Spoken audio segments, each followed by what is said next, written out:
Alrighty, sorry about the delay, but we are back. Welcome back to Free Read Fridays. I'm your intrepid narrator, Fragath, and today I've got a special science fiction double feature for you all.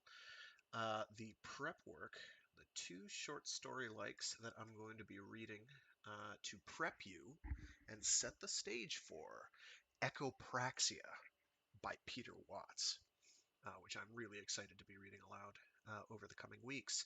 Also, highly appropriate for Halloween because it gets downright spooky. The second short story in this is really more of a presentation, and as I have indicated in the stream description, um, Peter Watts, the man himself, has actually done this as a presentation, a slideshow presentation, and he's got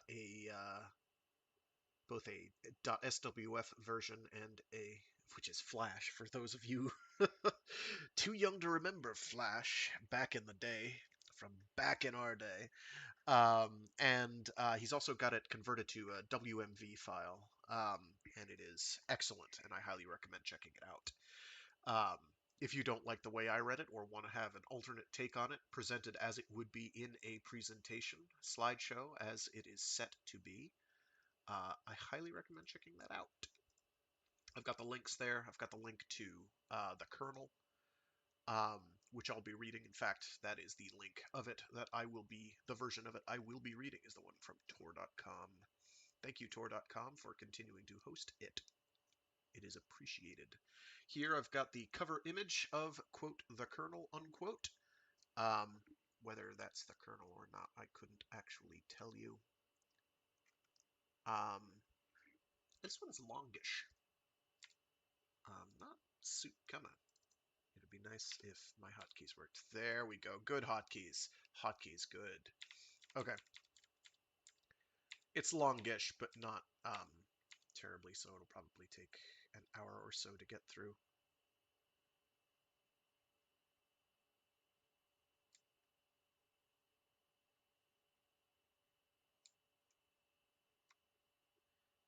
And then the presentation, the vampire domestication, will probably be about 40 minutes, give or take. For anyone who is really got to micromanage their time and wants to skip ahead. I should really get around to adding timestamps for when the actual readings occur, but I have not gotten around to it. And at this point, I'd have to go through over 110 videos to do that. So forgive me if I'm not exactly leaping out of my seat to go do that. I may get around to it eventually. I should get around to it eventually. We'll see. What do I got here? There was some other little bit or bob that I wanted to mention, but I can't remember what it was. So, I guess let's get right down to it.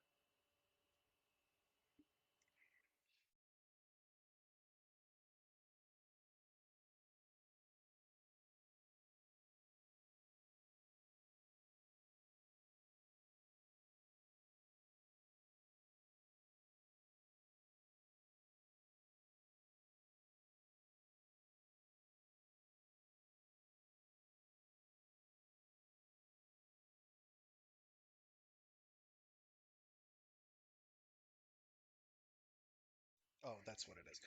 So if you hear a weird rhythmic uh, thumping, scraping noise beside me, it's because um, there are creatures outside that want me, and will, of course, my mic cuts out right then. Uh, um, and I'll have to respond to that, but hopefully you won't. All right, let's go.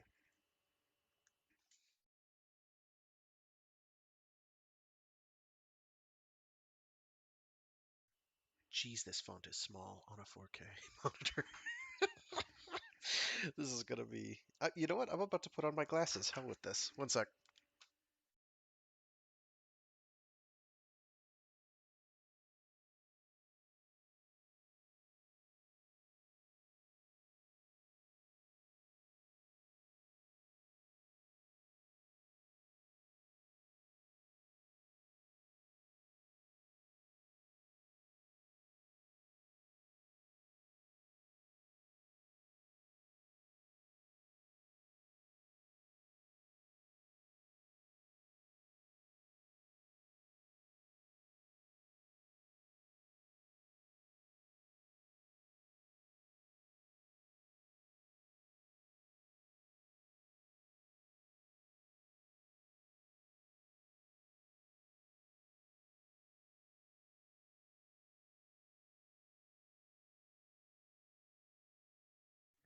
so sorry about that. Okay. Glasses, which I never need for looking at my computer screen because I'm not or because I'm nearsighted, not farsighted. Okay. Sorry again. But we're back. Stream started late because of technical problems, and now they're continuing because of meat technical problems. The Colonel by Peter Watts. The illustration, by the way, is by Richard Anderson. Colonel Moore is in trouble. His wife has retreated into a virtual heaven, and his son remains missing after joining an extrasolar mission to track down an alien race. He is presently tasked by his superiors with the threat assessment of hived human intelligences, one of which successfully attacks a compound under his watch. Now, one of the strongest hive minds in the world approaches Keaton with an offer that could completely change his world. This novelette was acquired and edited for Tor.com by senior editor David G. Hartwell. The insurgents are already vectoring in from the east when the flag goes up. By the time the colonel's back is in... Whoops. Scratch that. Why am I doing this the hard way?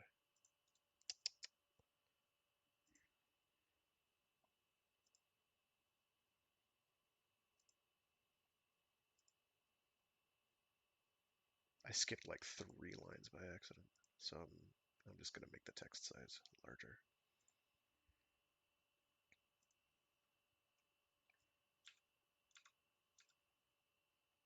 Here we go. Sorry. Ah! The insurgents are already vectoring in from the east when the flag goes up. By the time the colonel's back in the game, processed the intel, found a vantage point, grabbed the nearest network specialist out of bed, and plunked her down at the board, they've got the compound surrounded. Rainforest hides them from baseline vision, but the colonel's borrowed eyes see well into the infrared. From half a world away, he tracks each fuzzy heat print filtering up through the impoverished canopy. One of the few good things about the decimation of Ecuador's wildlife. Not much chance these days of mistaking a gorilla for a jaguar.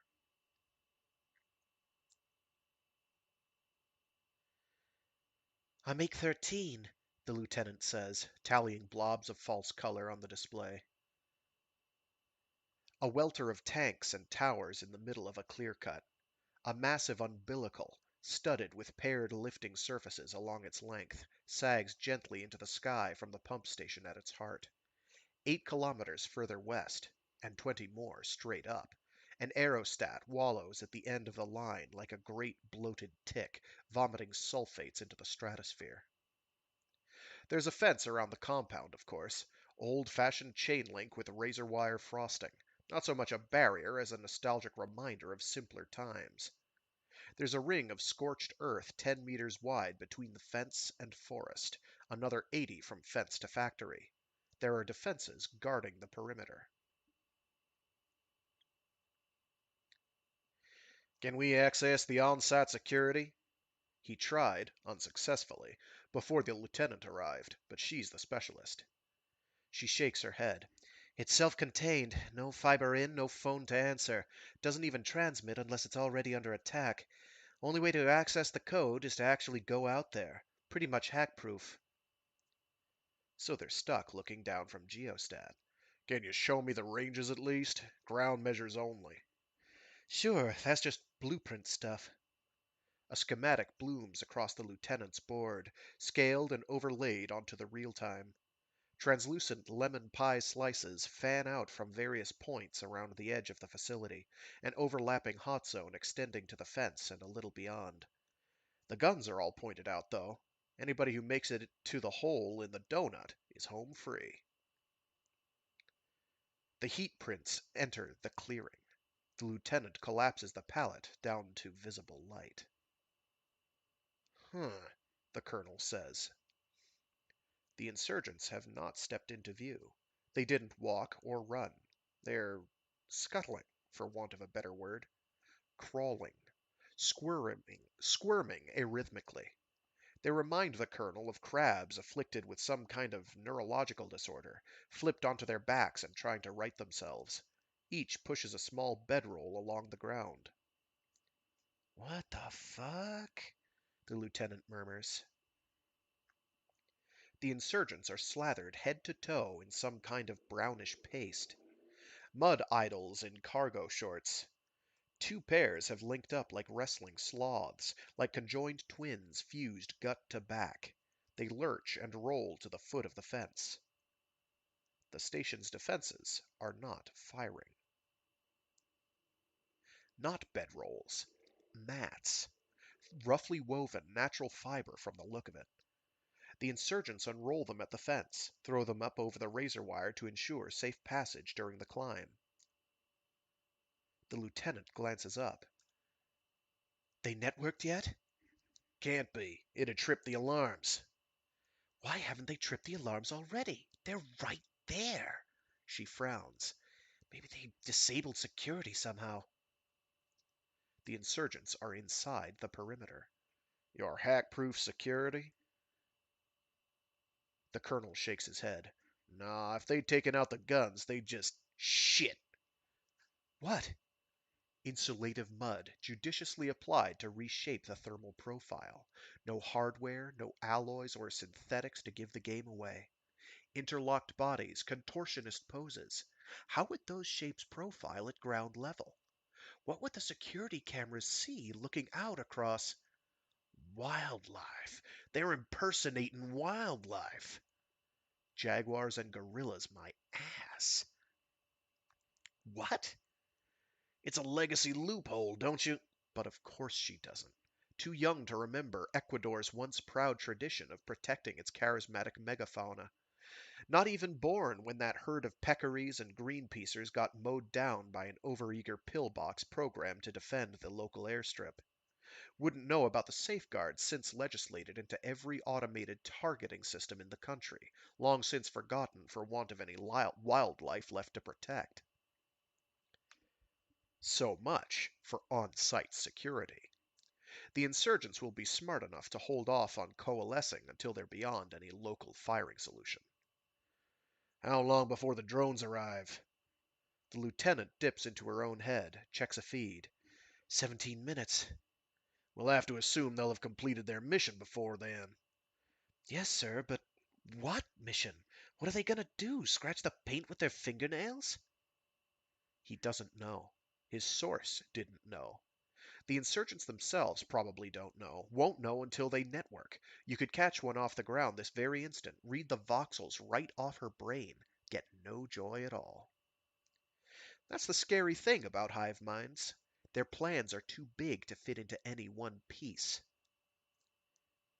He shakes his head. So we can't access the guns. What about normal station operations? Sure, stations have to talk to each other to keep the injection rates balanced. The insurgents are halfway to the scrubbers. It's astonishing that such quick headway could emerge from such graceless convulsion. Get us in. A wave of stars ignites across the schematic, right to left. Switches, valves, a myriad of interfaces coming online. The colonel points to a cluster of sparks in the southwest quadrant. Can we vent those tanks? Not happily, she frowns. A free dump would be catastrophic. Only way the system would go along with that is if it thought it was preventing something even worse. Such as? Tank explosion, I guess. Set it up. She starts whispering sweet nothings to distant gatekeepers, but she doesn't look pleased. Sir, isn't this technically... I mean, use of poison gas...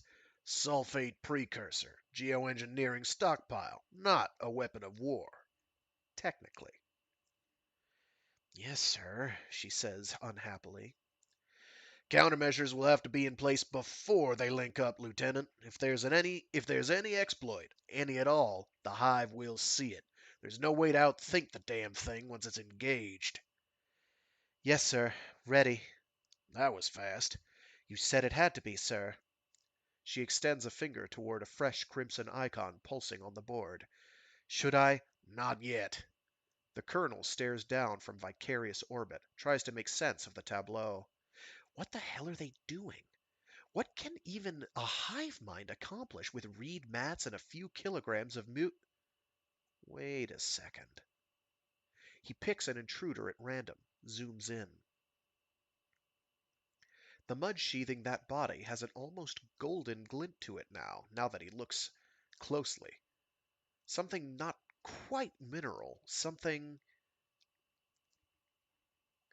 He calls up an archive, searches the microbial index for any weaponized synthetics that might eat heterocyclics. Scores. They're going after the umbilical. The lieutenant glances up. Sir? The mud. It's not just a disguise, it's a payload. It's a biopaste. The lieutenant whistles, returns her attention to the board with renewed focus. The colonel tries to think. They're not just aiming to cut the aerostat loose. You don't need a hive for that. You don't even need to breach the perimeter. Whatever this is, it's microsurgical. Something that requires massive on-site computation. Maybe something to do with microclimate, something that can be influenced by wind or humidity or any of a dozen other chaotic variables. If they're not trying to cut the umbilical outright, they might be trying to maneuver it somehow. A biocorroded hole exactly X millimeters in diameter here, a stretching patch of candle wax monomers over there, and way up in the stratosphere the aerostat sways some precise number of meters on some precise bearing. To what end? Play bumper cars with the maintenance drones? Block some orbital line of sight? Nudge a distant act of ground-based terrorism into surveillance eclipse at a critical moment? Maybe they're not going for the umbilical after all. Maybe they're... Sir? The first of the insurgents has made it to the donut hole. Sir, if we have to light 'em up before they coalesce... Not yet, Lieutenant. He's a blind man in a bright room. He's a rhesus monkey playing chess with a grand master. He has no idea of his opponent's strategy. He has no concept even of the rules of the game. He only knows he's bound to lose. The last of the insurgents lurches out of weapons range. The lieutenant's finger hovers over that icon, as though desperate to scratch a maddening itch. Coalescence. That far-focused moment, that thousand-soul stare. You can see it in their eyes if you know what to look for, if you're close enough and fast enough. The colonel is neither.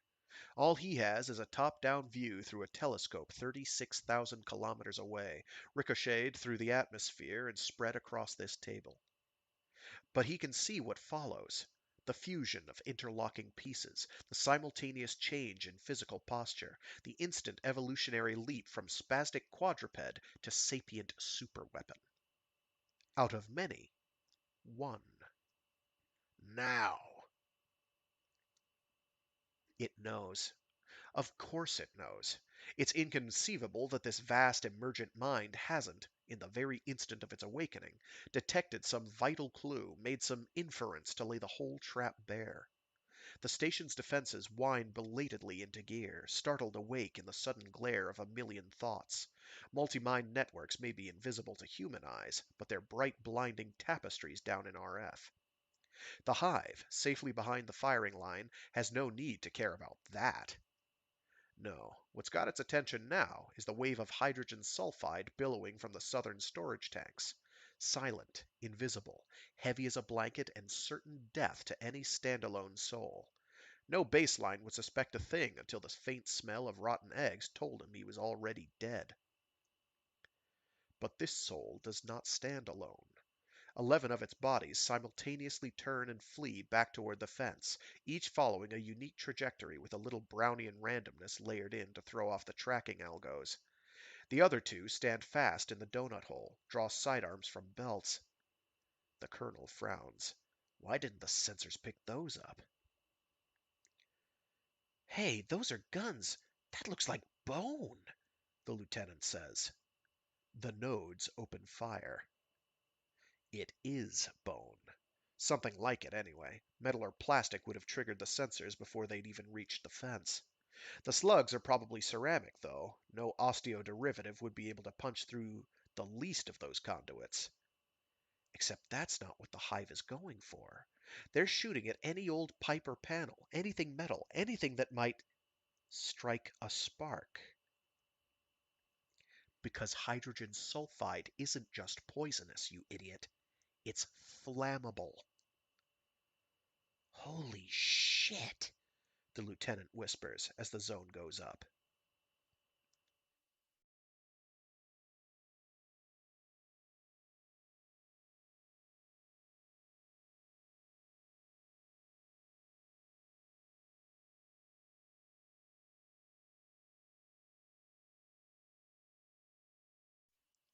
It's a countermeasure, improvised on the fly. It's a queen sacrifice. Some of these bodies are doomed, but maybe the fire will burn off enough gas to give the rest a chance. Suck back and consume enough of that spreading poison for 11 bodies to make it to safety, while 2 burn like living torches. For a few seconds, the colonel thinks it's going to work. As Hail Marys go, it's a good one. No baseline would even have come up with a plan in that split second, much less put it into action. But faint hope is only a little better than none, and not even demigods can change the laws of physics. The sacrificial nodes blaze and blacken and crumble like dead leaves. 3 others make it halfway up the chain link before the gas reaches them, still thick enough to kill, if not to burn. The rest die convulsing in the dirt, flesh oiled and guttering with spotty candlelight, jerking with the impact of bullets that can finally kick at targets once they're down. The poisonous carpet spreads invisibly into the jungle, off to kill whatever weedy life it might still find there.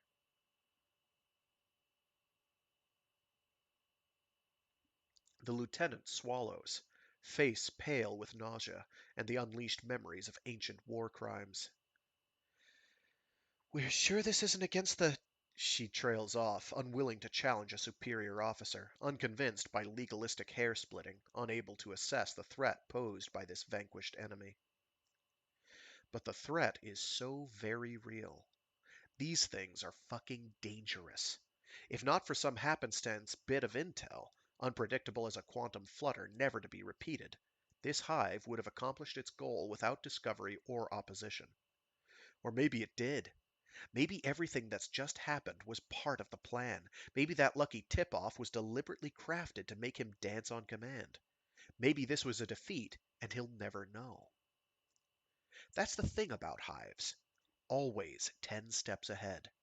The fact that there are still jurisdictions where such abominations remain legal scares the colonel more than he can say. Why are we doing this, sir?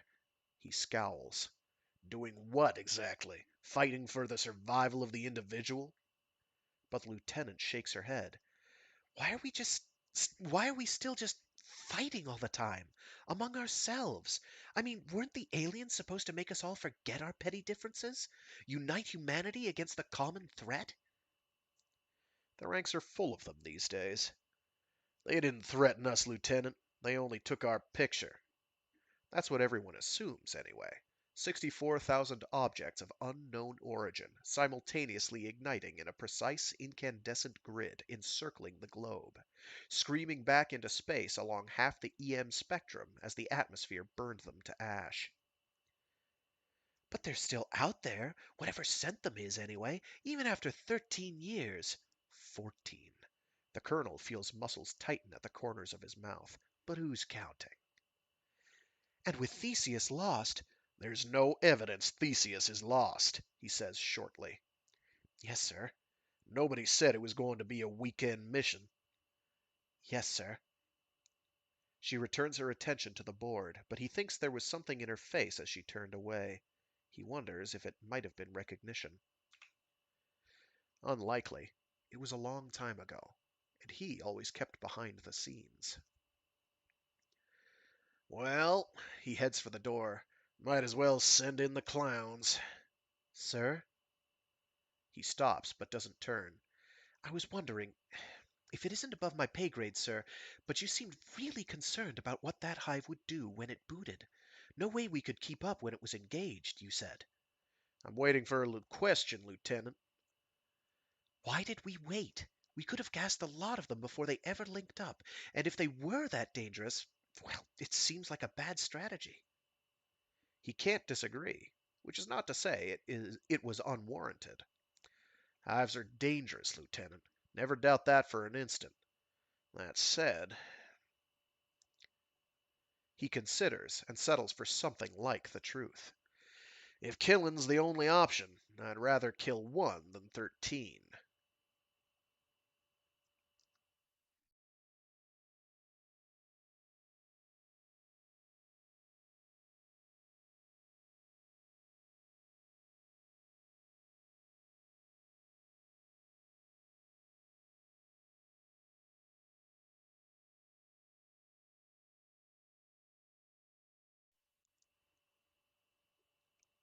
Some threats lurk closer to home. Some are somewhat less overt. Take the woman on the feed, for example. A tiny thing, maybe 160 centimeters. Nothing about Liana Luderot suggests anything other than contagious enthusiasm for a world of wonders. No hint of the agency that pays her expenses, sends her on these goodwill tours to dispense rainbows and a promise of utopia. No hint of forces deep in the Oregon desert, using her as a sock puppet. We climbed this hill, she says now to the attentive host of In Conversation. Each step up we could see farther, so of course we kept going. Now we're at the top. Science has been at the top for a few centuries now. Her background's unremarkable, for the most part. Born in Ghana, raised in the Yucapelago, a top of her class in systems theory and theistic virology. Now we look out across the plain and we see this other tribe dancing around above the clouds, even higher than we are. Maybe it's a mirage, maybe it's a trick. Maybe they just climbed a higher peak we can't see because the clouds are blocking the view. Little in the way of overt criminal activity. Charged with possession of a private database at 13, interfering with domestic surveillance pickups at 12, the usual fines and warnings racked up by the young before they learn to embrace the panopticon. So we head off to find out, but every step takes us downhill. No matter what direction we go, we can't move off our peak without losing our vantage point. Naturally, we climb back up again. We're trapped on a local maximum. Finally managed to drop off the grid legally by signing up with the bicameral order, which gets special exemption by virtue of being largely incomprehensible even when you do keep an eye on them. But what if there is a higher peak out there, way across the plain? The only way to get there is to bite the bullet, come down off our foothill, and trudge along the riverbed until we finally start going uphill again. And it's only then that you realize, hey, this mountain reaches way higher than that foothill we were on before, and we can see so much better from up here. The bicamerals. Named, apparently, for some prototype of reinvention that involved massive rewiring of their cerebral hemispheres. The name's a coelacanth these days, though. It's not even certain the bicams have cerebral hemispheres anymore.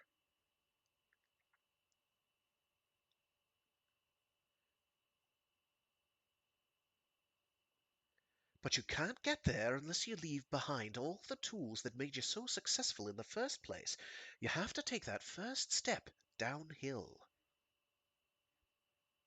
You buy any of this? The lieutenant, a different lieutenant, the colonel has one in every port, glances away from the screen, lip pulled sideways in a skeptical grimace. Faith-based science? It's not science, the colonel says. They don't pretend that it is. Even worse, you don't build a better brain chip by speaking in tongues. Hard to argue with the patents. It's the patents that have him worried. The bicamerals don't seem to have any martial ambitions, no designs of conquest. Don't seem especially interested in the outside world at all, for that matter. So far, they've been content to hunker down in their scattered desert monasteries, contemplating whatever reality underlies reality. But there are other ways to throw the world on its side. Things are fragile these days. Where whole societies have been known to fall in the wake of a single paradigm shift, and the bicamerals own half the patent office.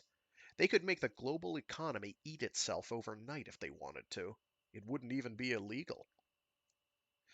Luderot isn't actually part of that hive, as far as anyone can tell. She just fronts for it, A friendly face, a charismatic spokesperson to grease wheels and calm fears. She's out in the world for the next couple of weeks doing the rounds. A fellow stand-alone human being with access to the deepest bicameral secrets. Completely at home in a world where a thought doesn't know enough to stop at the edge of the skull, doesn't even know when it's left one head and entered another. You want to bring her in? The lieutenant asks as Luderot disarms the world with a smile and a pocketful of metaphors. He has to admit it's tempting. Cut her off from the herd, draw the curtain of global security across the interrogation. Who knows what insights she might share given the right incentive? He shakes his head. I'll go to her. Really? Evidently not what this new lieutenant signed up for, setting forth on bended knee. She's on a goodwill tour. Let's give her a chance to spread some goodwill. It's not as generous as it seems, of course. You never want to strong arm an adversary until you know how hard they can push back.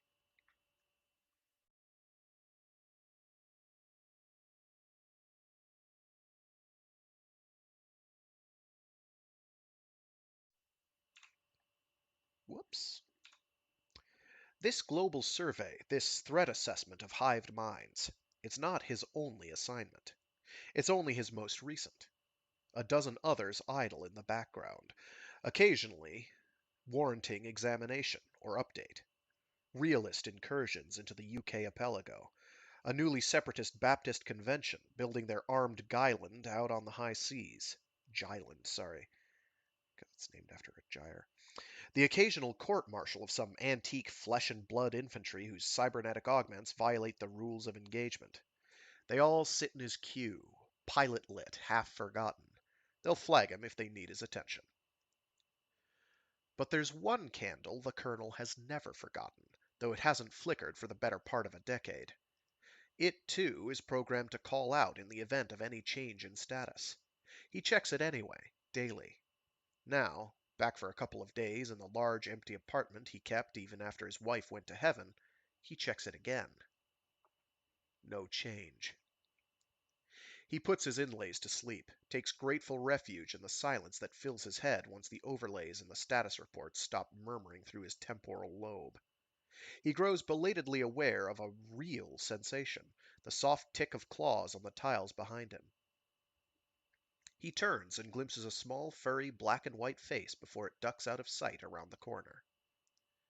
The Colonel adjourns to the kitchen. Zephyr's willing to let the apartment feed him.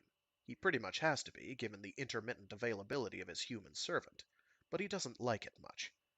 He refused outright at first, rendered psychotic by some cross-species dabbler who must have thought it would be enlightening or transcendent or just plain cute to share consciousness with a small soul weighing in at 1/10 the synapse count. The Colonel tries to imagine what that kind of forced fusion must have been like, thrust into a maelstrom of incomprehensible thought and sensation, blinding as a naked sun, thrown back into a stunned, bleeding darkness once some narcissistic god got bored and cut the connection.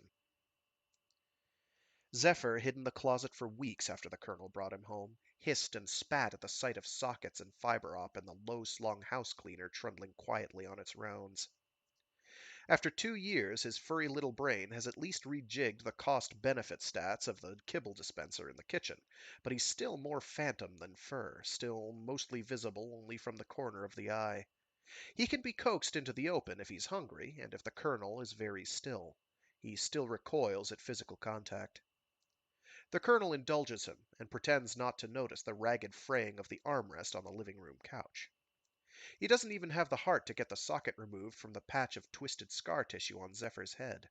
No telling what post-traumatic nightmares might be reawakened by a trip to the vet. Now he fills the kibble bowl and stands back the requisite 2 meters. This is progress. Just 6 months ago, he could never stray closer than 3. Zephyr creeps into the kitchen, nose twitching, eyes darting to every corner. The Colonel hopes that whoever inflicted that torment went on to try more exotic interfaces once they got bored with mammals. A cephalopod, perhaps. By all accounts, things get a lot less cuddly when you go B to B with a Pacific octopus. At least human hives can lay claim to mutual consent. At least its members choose the violence they inflict on themselves, the emergence of some voluntary monster from the pool of all those annihilated identities. If only it stopped there. If only the damage ended where the hive did. His son's candle slumbers in its own little corner of his network, a pilot light in purgatory. Zephyr glances around with every second bite, still fearful of some second coming. The Colonel knows how he feels.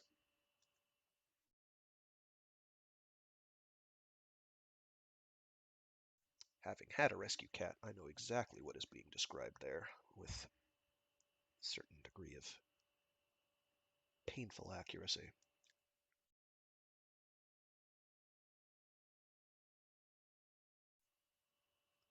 They meet on a patio off Riverside, one of those heritage bistros where everything from food prep to table service is performed by flesh and blood, and where everything from food prep to table service suffers as a result.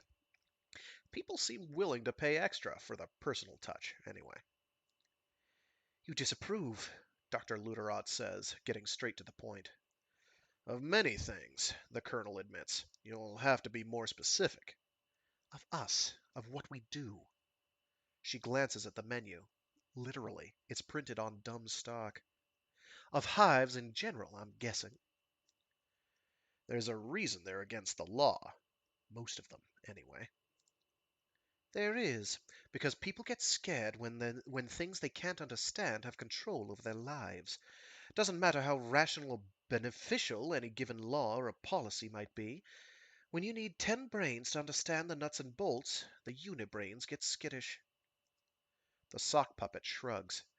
The thing is, Bicam hives don't make laws or set policies. They keep their eyes on nature and their hands to themselves. Maybe that's why they're not against the law. Or maybe it's just a loophole. If anyone had seen meat interfaces coming down the pike, you can bet we'd have defined technology a bit more explicitly. Except the Interface Act passed a good 10 years ago, and they still haven't got their definition right. How could they? Brains rewire themselves every time we have an idle thought. How do you outlaw cortical editing without outlawing life at the same time? Oh, there is definitely some missing punctuation there. I'm guessing a semicolon. Let's try that again. Except the Interface Act passed a good 10 years ago, and they still haven't got their definition right. How could they? Brains rewire themselves every time we have an idle thought. How do you outlaw cortical editing without outlawing life at the same time? Not my department. Still, you disapprove. I've just seen too much change. You put such a happy face on it. You go on and on about transcendent insights of the group mind. All the insight to be had by joining some greater whole. Nobody talks about what the rest of us pay for your enlightenment, what happens to you afterward. A glimpse of heaven, Luderot murmurs, that turns your life to hell. The colonel blinks. Exactly. What must it be like to be given God's sight only to have it snatched away again, to have your miserable baseline existence plagued by muddy, incomprehensible half-memories of the sublime? No wonder people get addicted. No wonder some have to be ripped screaming from their sockets. Ending a life suffered in the shadows of such incandescence. Why, that would almost be an act of mercy. A common misconception, Luderot is saying. The hive's not some jigsaw with 1,000 little personalities. It's integrated. Jim Moore doesn't turn into Superman. Jim Moore doesn't even exist when the hive's active. Not unless you've got your latency dialed way down, anyway. Even worse. She shakes her head, a little impatiently. If it was a bad thing, you'd already know it firsthand. You're a hive mind. You always have been. If that's your perspective on the chain of command, everyone's a hive. He snorts. She presses on. You've got two cerebral hemispheres, right? Each one fully capable of running its own standalone persona. Running multiple personae, in fact. If I were to put one of those hemispheres down for the count, anesthetize it or scramble it with enough TMS, the other would carry on just fine. And you know what? It would be different than you. It might have different political beliefs, a different gender. Hell, it might even have a sense of humor, right up until the other hemisphere woke up and fused and became you again. So tell me, Colonel, are your hemispheres suffering right now? Are there multiple selves in your head, bound and gagged, thinking, "Oh, great Ganesh, I'm trapped! If only the hive would let me out to play!" I don't know, he realizes. How could I know? Course not, Luterot answers herself. It's just time-sharing, completely transparent. And post-coalescent psychosis is just an urban legend spread by the tinfoil brigade. She sighs. No, PCP is very real, and it is tragic, and it fucks up thousands of lives. Yes, and it is entirely a result of defective interface technology. Our guys don't get it. Not everyone's so lucky, the colonel says.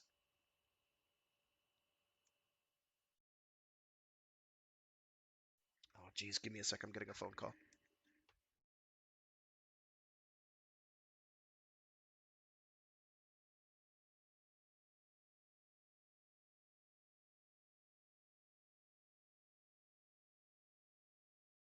And of course, it's an important one. Give me a minute. I am so sorry.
And we're back. Sorry about that.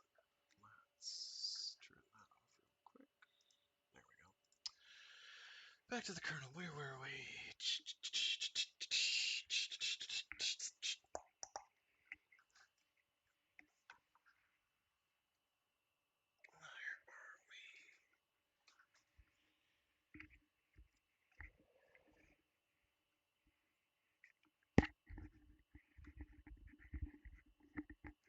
adjusting my headset. I know it's loud. Ah, Oh, here we go. And post-coalescent psychosis is just an urban legend spread by the tinfoil brigade. She sighs. No, PCP is very real, and it is tragic, and it fucks up thousands of lives. Yes, and it is entirely a result of defective interface technology. Our guys don't get it. Not everyone's so lucky, the colonel says. A man with cosmetic chlorophyll in his eyes arrives, bearing their orders.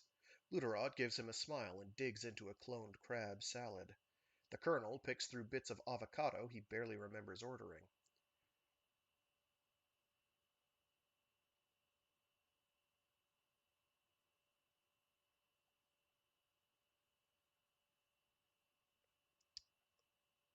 Uh,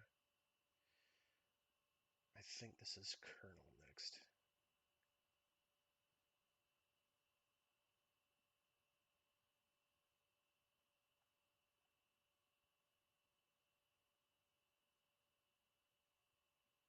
Have you ever visited Moksha Mind? Only in Vert. You know you can't trust anything you experience in Vert. You can't trust anything you experience at this table. Do you see that big honking blind spot in the middle of your visual field? I'm not talking about nature's shortcuts. I'm talking about something with an agenda. Okay. She chews, speaks around a mouthful. So what's the Moksha agenda? Nobody knows. 8 million human minds linked together and they just lie there. Sure, you've seen the feeds from Bangalore and Hyderabad, the nice clean dorms with the smart beds to exercise the bodies and keep everything supple. Have you seen the nodes living at the ass end of 500 kilometers of dirt track? People with nothing more than a cot and a hut and a C-square router by the village well? She doesn't answer. He takes it for a no. You should pay them a visit sometime. Some of them have people checking in on them. Some don't. I've seen children covered with stinking bed sores lying in their own shit, people with half their teeth fallen out because they're wired into that hive. And they don't care. They can't care because there is no them anymore, and the hive doesn't give a rat's ass about the pieces it's built out of any more than human torches blazing in the Ecuadorian rainforest, any more than you'd care about a single cell in your liver. Luderot glances down at her drink. It's what they aspire to, Colonel. Freedom from Sahsra. I don't know what that is. Whoops. And of course, I press wrong button. I can't pretend it's a choice I'd make for myself. Yeah, here it's freedom from SA question mark S question mark RA. So unless those are like glottal stops or clicks, but we're talking about India and I don't think they've got clicks, so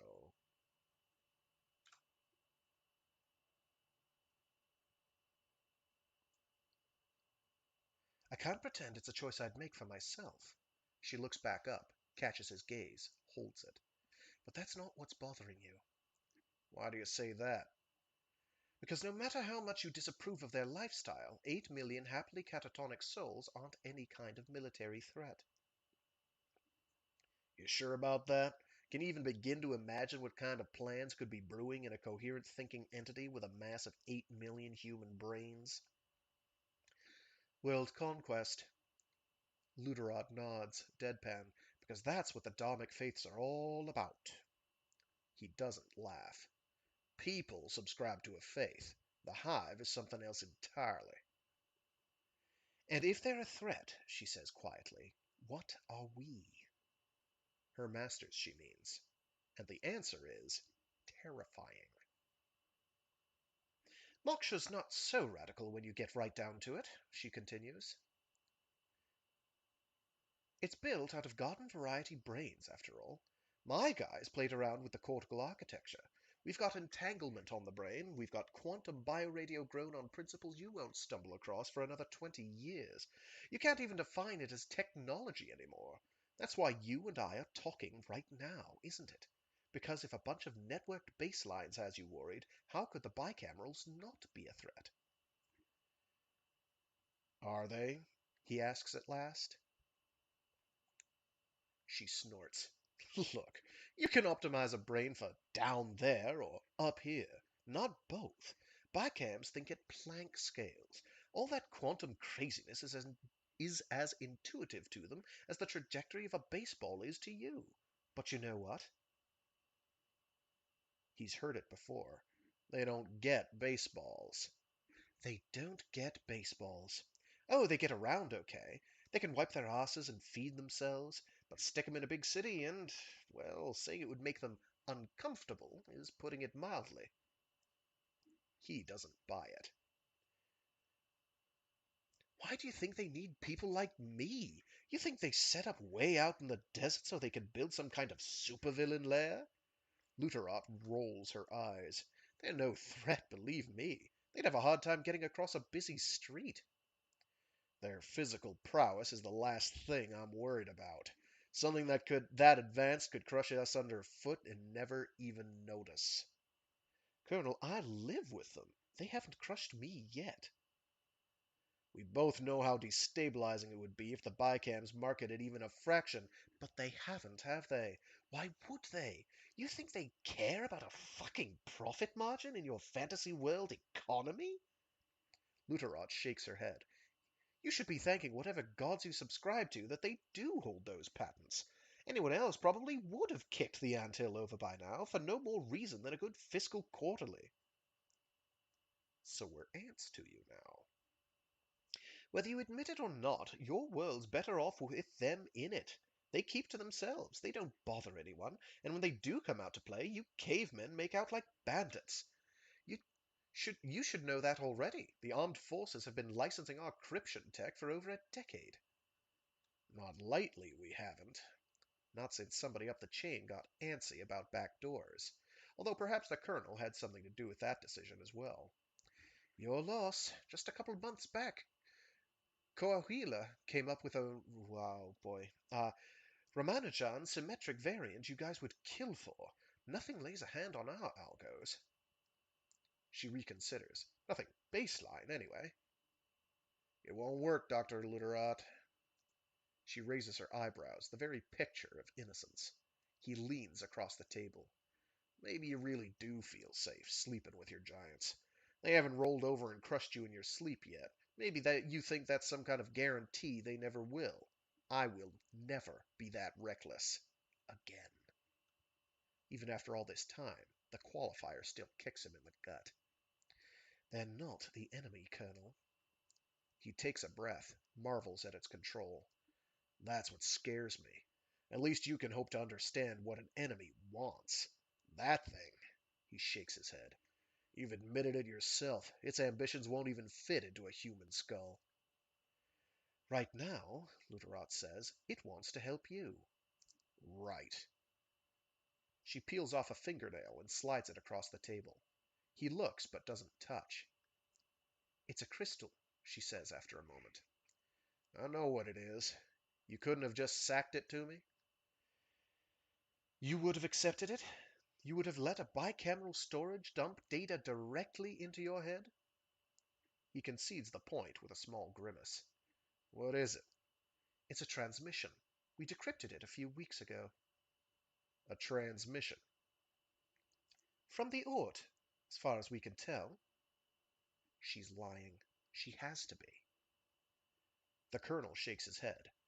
We would have every day for the better part of 10 years, checking the pilot light, squeezing the microwave background for a word, a whisper, a sigh. Eyes always fixed on the heavens, even now, even after the losses have been tallied and all other eyes have moved on to better prospects. There's no evidence Theseus is lost. We've been scanning ever since the launch. If there'd been any kind of signal, I'd know about it. Luterot shrugs. They can do things you can't. Isn't that what keeps you up at night? They don't even have an array. Where'd they get the telemetry? She smiles the faintest smile. The light dawns at last. You knew.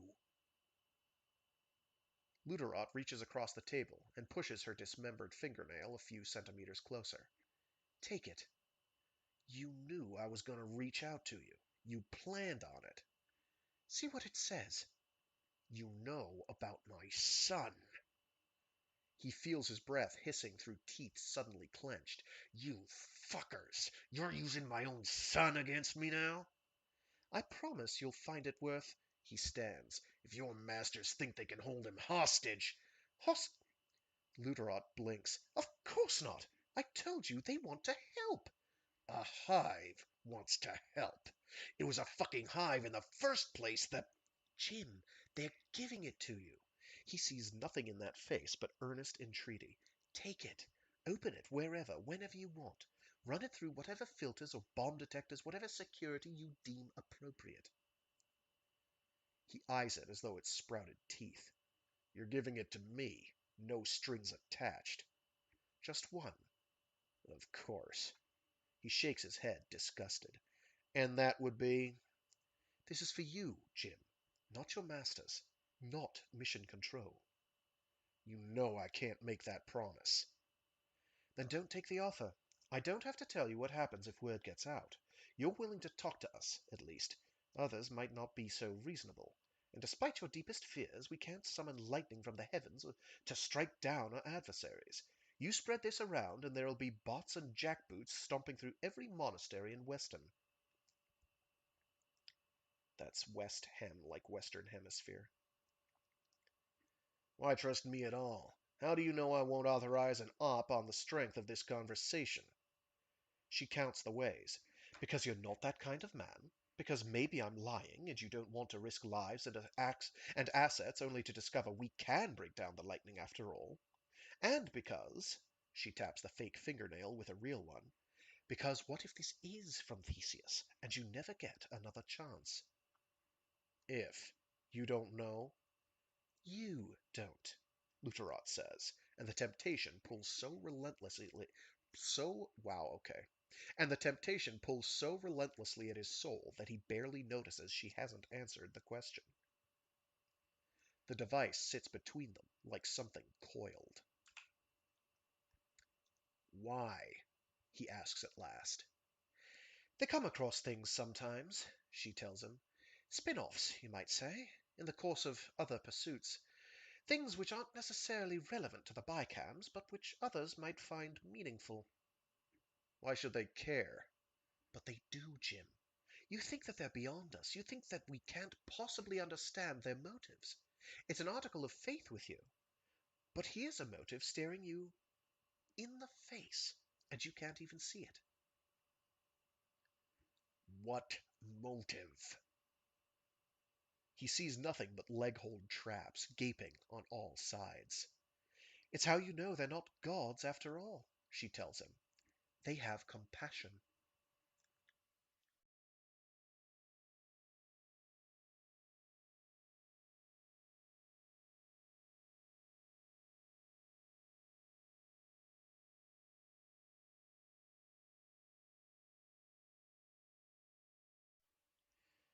They don't, of course. It's manipulation, pure and simple. It's clay being shaped by the potter. It's a hot wire to centers of longing in the heart of the brain. It's the pulling of strings that reach all the way to the stratosphere. Into the stratosphere. Unbreakable ones, apparently.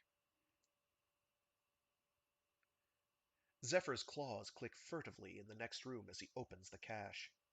There are directories within directories here. Files of raw static, Fourier transforms, interpretations of signal noise reduced to least squares and splines. Spleens? Splines. I like splines better. I don't actually know how it's pronounced. It all opens instantly and without fuss. No locks, no passwords, no ruby sweep of laser across iris. He would not have been surprised if there had been. Why couldn't those giants have reached up from the Planck length to snatch his eye prints from some quantum encrypted file? Maybe none of that's necessary. Maybe everything's embedded in some invisible failsafe. In fa- blah. Maybe everything's embedded in some invisible failsafe, some impossible mind-reading algorithm that scans his conscience in an instant, ready to wipe everything clean should he be guilty of violating the hive's trust. Maybe they simply know him better than he does. He recognizes the faint echo of the microwave background, stamped across the data like a smudged fingerprint from the dawn of time. He sees something like a transponder code in the residuals. He has to take most of the analyses on faith. If any of this was sent from Theseus, it either passed through some very heavy weather en route, or the transmitter was damaged. What remains appears to be the remnants of a multi-channel braid, its intelligence woven as much into the way its frequencies interact as in the signals themselves. A data hologram. Finally, he extracts a single thread from the tapestry, an arid stream of linear text. The meta tags suggest that it was gleaned from some kind of acoustic signal, a voice channel most likely, but one so faint that the reconstruction isn't so much filtered from static as built from the stuff. The resulting text is simple and unadorned. Much of it is conjectural. Imagine you are Siri Keaton, it begins. The colonel's legs buckle beneath him.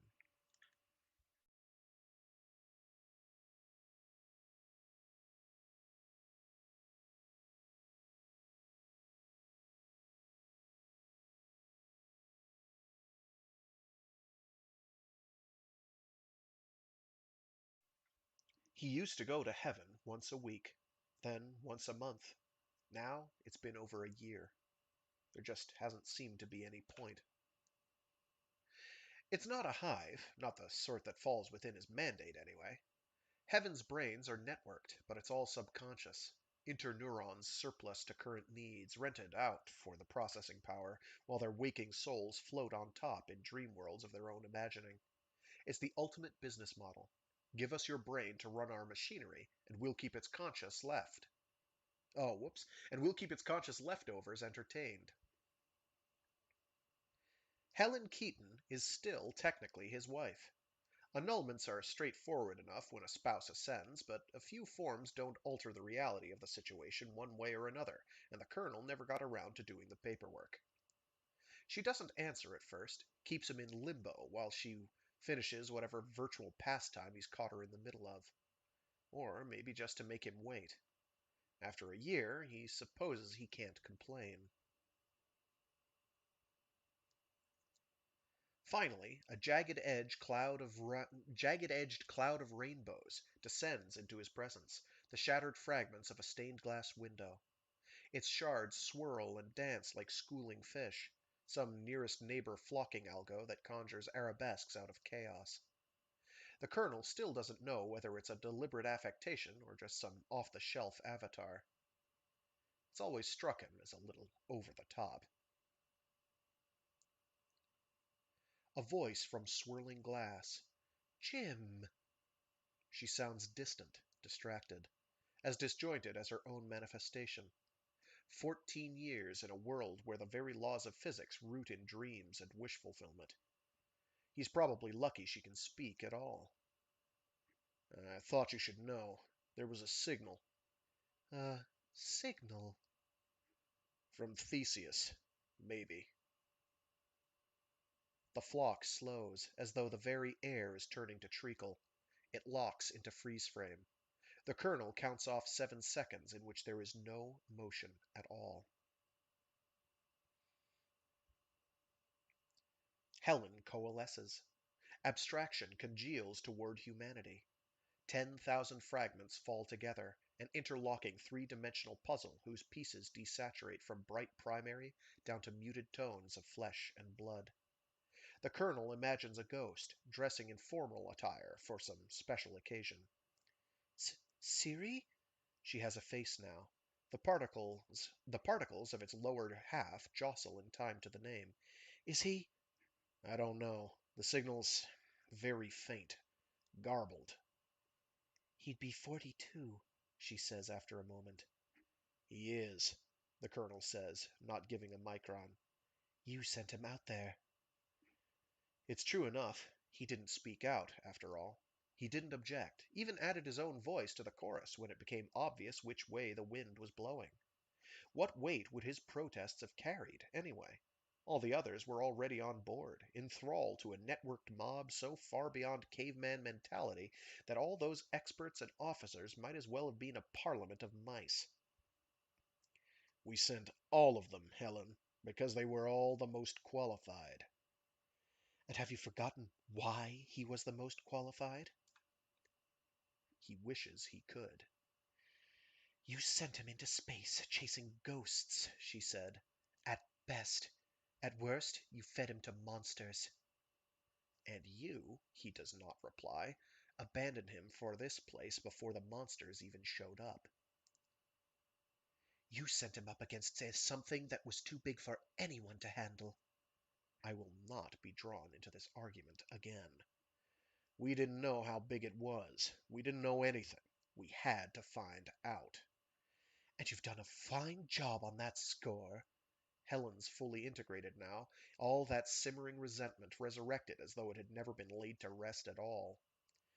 Helen, we were surveyed, the whole damn planet. Surely she remembers. Surely she hasn't got so wrapped up in her fantasy world that she's forgotten what happened in the real one. Should we just have ignored that? You think anyone else would miss their child less even if Siri wasn't the best man for the job? It was bigger than him. It was bigger than all of us. Oh, you don't have to tell me, for Colonel Moore so loved the fucking world that he gave his only begotten son. His shoulders rise and fall. If this pans out, if he cuts her off, Siri could be alive, Helen. Can't you put aside your hatred long enough to take any hope at all from that? She hovers before him like an avenging angel, but her sword arm is stayed for the moment. She's beautiful, more so than she ever was in the flesh, although the colonel has a pretty good idea of what her physical corpus must look like after so many years spent pickling in the catacombs. He tries to squeeze a little vindictive satisfaction from that knowledge, and fails.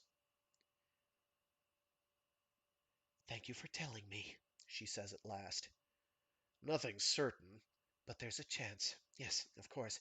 She leans forward. Do you expect... That is, when will you have a better idea of what it says? The signal. I don't know. I'm pursuing options. I'll tell you the moment I learn anything. Thank you, the angel says, already beginning to dissipate, then recongeals at a sudden thought. Of course you won't let me share this, will you? Helen, you know. You've already security locked my domain. The wall goes up the moment I try to tell anyone my son could be alive. Doesn't it? He sighs. It's not my call. It's an intrusion. That's what it is. It's a form of bullying. Would you rather I just didn't tell you? But he knows, as Helen disconnects and heaven dissolves and the barren walls of his apartment reappear around him, that it's all just part of a dance. The steps never change. He mans the barricades, she ranges against them, energy flows downhill to the same empty equilibrium. It probably doesn't even matter whether the security locks are in place or not. Who would she tell, after all? Down in heaven, all her friends are imaginary.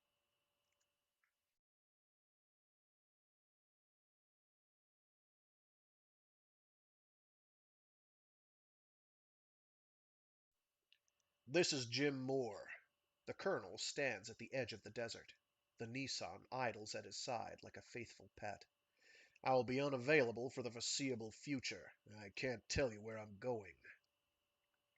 He's been effectively naked for the past 24 hours. No spring soles, no sidearms, no dog tags, no watch. Window to the noosphere, keeper of secrets, hub and booster and event coordinator for all those everyday pieces of smartware he left behind. He's even shut down his cortical inlays, thrown away his vision along with his garments.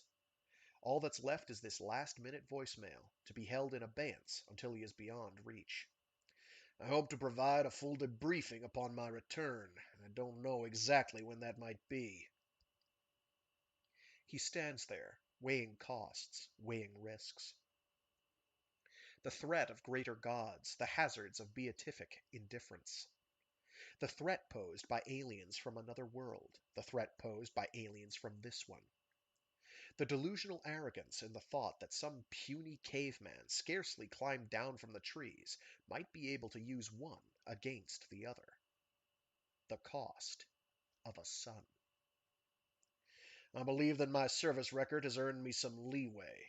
I'm asking you to refrain from investigating my whereabouts during my absence. He's not trusting them to do that, though. The Nissan is stolen, logs doctored, all traces of truancy erased. His own vehicle tours the Olympic Peninsula on its own recognizance, laying a trail of breadcrumbs for any forensic algos to happen after that happen. Wow, okay, let's try that sentence again. The Nissan is stolen, logs doctored, all traces of truancy erased. His own vehicle tours the Olympic Peninsula on its own recognizance, laying a trail of breadcrumbs for any forensic algos that happen by after the fact. I'm aware of the breach this represents. You know I'd never do such a thing unless I thought it absolutely vital. Maybe you really do feel safe sleeping with your giants. They haven't rolled over and crushed you in your sleep. Maybe you think that's some kind of guarantee they never will. I will never be that reckless. Again. It doesn't take a hive to grasp the simple, straightforward ease with which he's been manipulated. It's caveman strategy. Find the Achilles heel, craft the exploit, slide it home. Forge hope from static. Let remorse and the faint hope of redemption do the rest. All too easy to dismiss, if not for one thing. The sheer, mind-boggling egotism it would take to believe that a lonely old baseline could possibly matter to a collective of such godlike intellect. The thought that this unremarkable caveman would even merit notice, much less manipulation. I've set my apartment to run in autonomous mode for the duration of my absence. I would nonetheless appreciate it if someone could drop by occasionally to check in on my cat. He has to admit, in the face of all his fear and mistrust, compassion, after all, might be the most parsimonious explanation. He thumbs send, lets the transmitter slip from his fingers. His valediction has traveled 1,000 kilometers by the time his boot grinds the little device into the dirt. It will reveal itself to the chain of command in due course. The colonel leaves behind everything but the clothes on his back, 2 broad-spectrum anti-venom capsules, and enough rations for a one-way hike to the monastery. If bicameral thought processes are rooted in any kind of religious philosophy, hopefully it will be one of those faiths that preach charity to lost souls and the forgiveness of trespass. No guarantees, of course. There are so many ways to read the sliver of intelligence the Hive has granted him. Perhaps he's merely a pawn in some greater game after all, or a starving insect who once seized a crumb from the heavens and now presumes to think it has a relationship with God. Only one thing is certain out of all the scenarios, all the competing hypotheses. One insight, after all these years, that leaves the colonel so hungry for more he'll risk everything. His son was lost, but now is found. His son is coming home. Go home, he tells the Nissan, and sets out across the desert.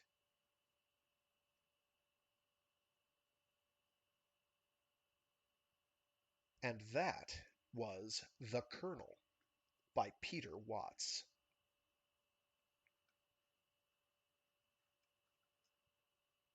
All right. So that was awesome. And it also basically is, I guess you could say it's kind of like a prologue to Echopraxia. It leads almost directly in. We don't specifically follow the Colonel in Echopraxia. This isn't really a spoiler, but he is very much involved. He is not the lead protagonist. He is one of a number of characters that we'll get to share the stage, but he is not the lead. Um, but he is involved. My understanding, however, is that he is the lead protagonist of the eventually upcoming third Firefall novel which I believe is going to be called Omniscience. Uh, I don't think there's anything resembling a date yet for when that's going to be available.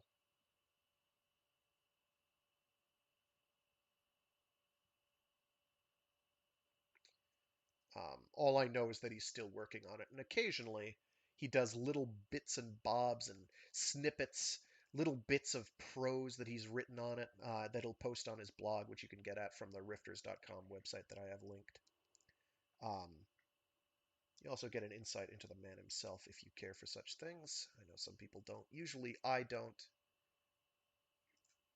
But in this case, oh, I want to move that. Hello. There we go. Much better. Whoops. I didn't want to do that. Don't do that. There we go. One sec. I'm just pulling up the PDF that I have of my next bit, which again, highly recommend you check out from his website, the presentation that he himself did on this. Well worth your time. I was tempted to just play that instead of actually doing it myself, but I figured that would sort of be not in the spirit of the thing. But this way you have options. His is going to be slightly different than mine in the sense that the text, he had some great little tidbits to some of the lines that makes it really fantastic. Also, it's got like a nice little echo effect attached onto it, so it sounds like it's being done in a crowded expo auditorium. All right, let me turn off book cover here. There we go, and we are cruising. So, here we have Vampire Domestication, Taming Yesterday's Nightmares for a Better Tomorrow, an illustrated transcript of a talk presented at the first biennial conference on induced humanoid subspecies. Peter Watts, PhD, Pfizer Farm, Evo Consumables. So this has pictures, and that's why I have to do this as sort of a live presentation, and it's best done uh, from from that slideshow, which I'm not going to be doing. You're going to see all the text. I could probably have timed it to be like a slideshow, um, but this is good enough, in my opinion. So I'm also going to read the little captions that are on the various photos that have like the Pfizer Farm logo, and then they'll have like a little subtitle tagline, branding. And they're different for almost every picture. They're different. They're all hilariously on the nose. They're magnificent. All right, let me make sure this. Yes, it does. Very good. Okay, so this is Vampire Domestication, Taming Yesterday's Nightmares for a Better Tomorrow by Peter Watts.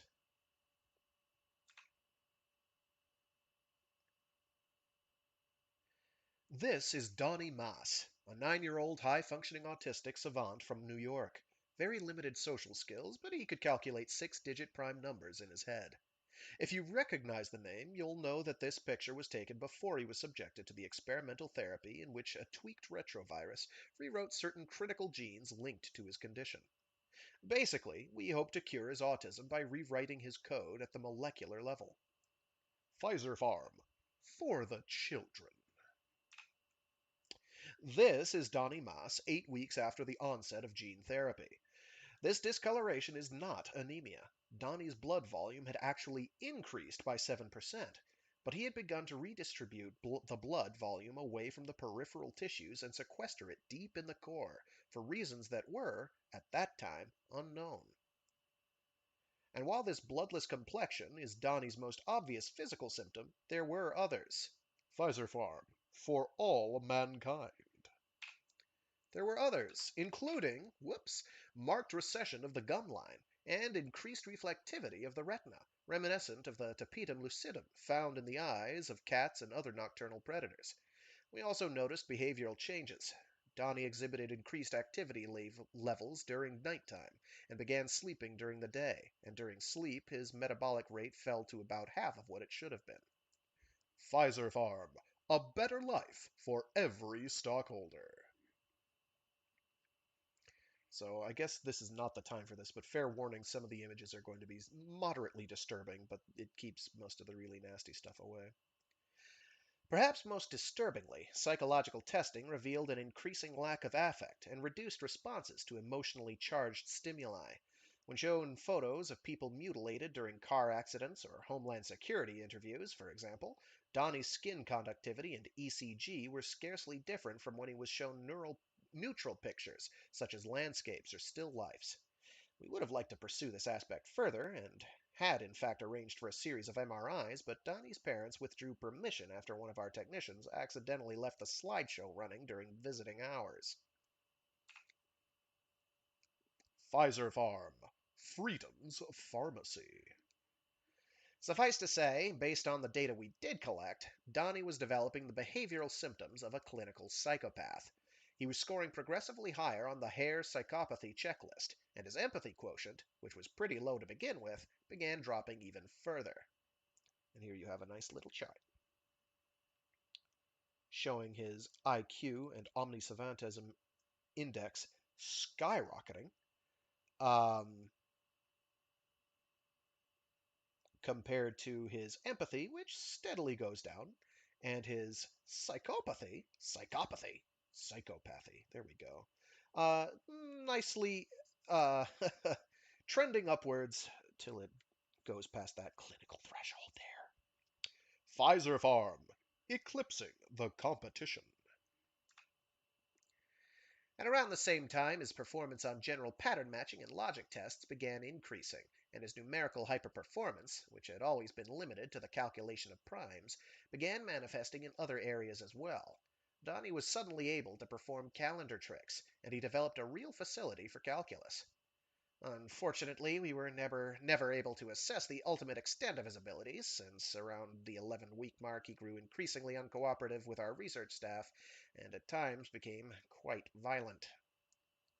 Pfizer Farm, exceptional profits, acceptable side effects.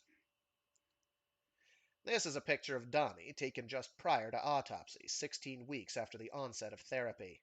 The gum line recession has become unmistakably pronounced, as has the skin pallor, although the fact that Donnie is dead may be a factor here as well. The rictus reflects Donnie's condition at death. In fact, he died following the onset of sudden violent convulsions which strongly resembled grand mal seizures. Like epilepsy, these seizures appear to have been provoked by some critical visual stimulus, but he wasn't watching any flashing or strobing lights when the convulsions began. He was viewing a multimedia display we'd used for psychological testing many times before, without any problems. Looking back, he had grown increasingly reluctant to use the display in the days prior to his complications. This might have suggested some kind of aversion building over time. Back then, of course, we reasonably assumed that this was part and parcel of his increasing overall belligerence, and there was no reason to expect that strapping him down, pinning his eyes open, and forcing him to watch the display would have had such dramatic results. Hindsight, as they say, is 20/20. Pfizer Farm, improving the world one tax bracket at a time. At any rate, this is the multimedia panel that provoked Donnie's difficulties. And as it turns out, it wasn't so much the pictures themselves as the shape of the borders between them that was the problem. Now, it's important not to lose sight of the fact that, while these side effects did ultimately prove problematic, the therapy did in fact cure Donnie's autism. It would therefore be needlessly pessimistic to describe our preliminary work as a failure, especially since even the side effects themselves, while admittedly fatal to the patient, did result in some profoundly important findings that I'll be sharing with you today.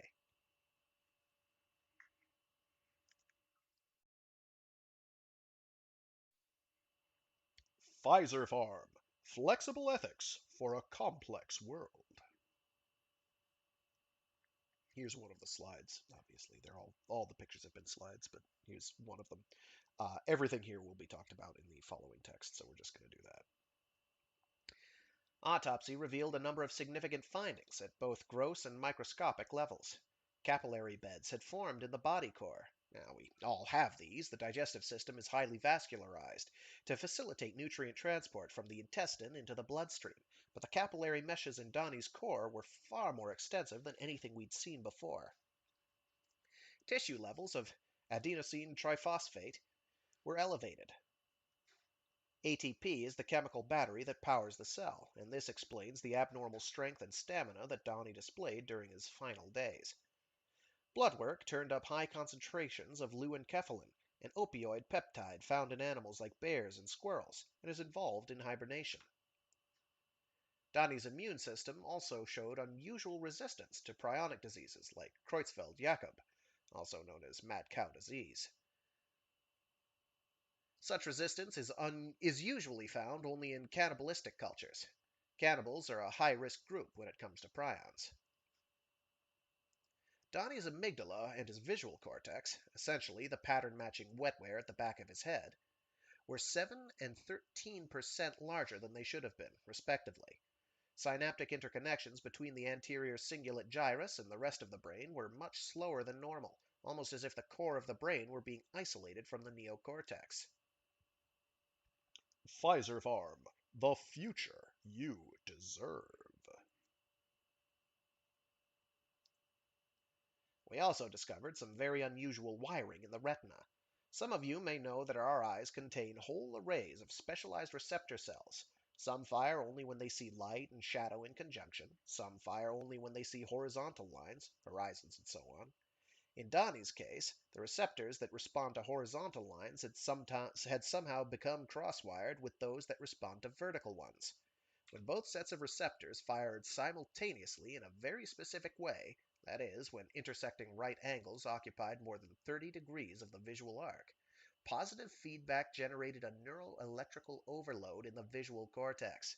This was what had caused Donnie's adverse reaction to this cross imagery on the display.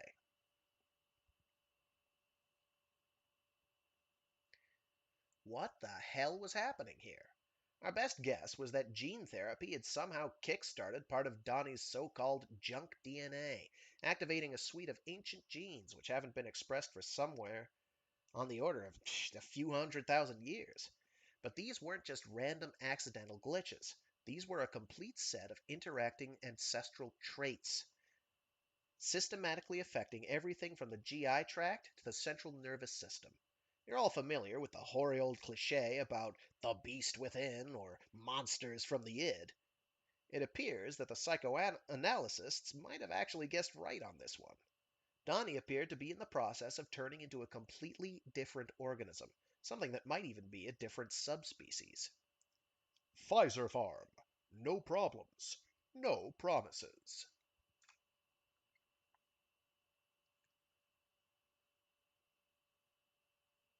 Pfizer Farm. Martyrs for mankind. Donnie's death was a real tragedy in terms of our research. Our post-mortem work was severely hampered by his next of kin, who in their grief-stricken state seemed to hold us in some way responsible for his death.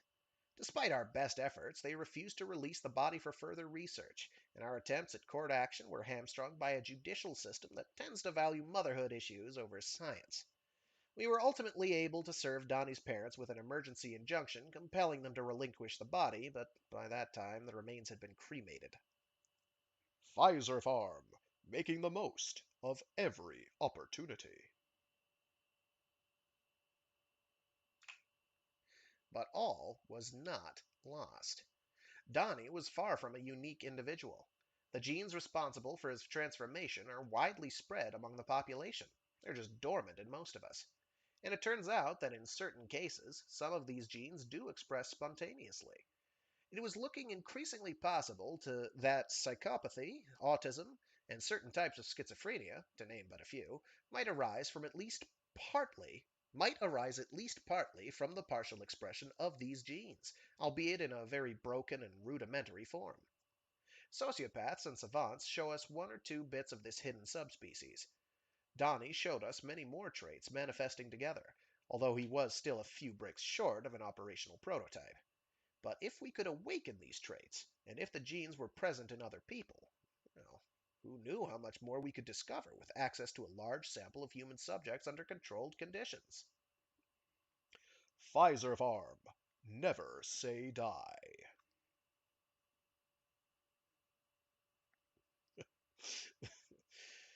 We applied for funding from a number of sources, including the NSCRC, SSHRC, the Department of National Defense, and the Wellness Foundation of the West Edmonton Mall. Unfortunately, Canada's federal policy is not what you would describe as science friendly. Everyone turned us down, generally using the excuse that our human subject protocols violated so called ethical standards. A joke, I know. We then sought funding in the U.S., specifically the state of Texas, which routinely incarcerates large numbers of people under conditions suitable for experimentation. Pfizer Farm. Flexible ethics for a complex world. Even here, we encountered some resistance from the so-called family values lobby. However, we were willing to stipulate contractually that our research did not involve the use of any fetal tissue, unfertilized ova, or seminal ejaculate, and that our studies in no way promoted or contributed to the spread of information regarding contraception, STDs, or the teaching of evolutionary fit principles. This last item was a bit tricky, as the entire project was, of course, focused on issues of hominid evolution, but at the same time, we were talking about proprietary information that we weren't about to publicize anyway until the patents had been locked down. Understanding this, the state of Texas gave us unfettered access to their population of death row inmates, which of course already contained a large proportion of pre selected sociopaths and developmentally challenged individuals. Of course, one can't conduct a proper scientific experiment without controls. We needed a population of normal, baseline individuals against whom our experimental subjects could be compared.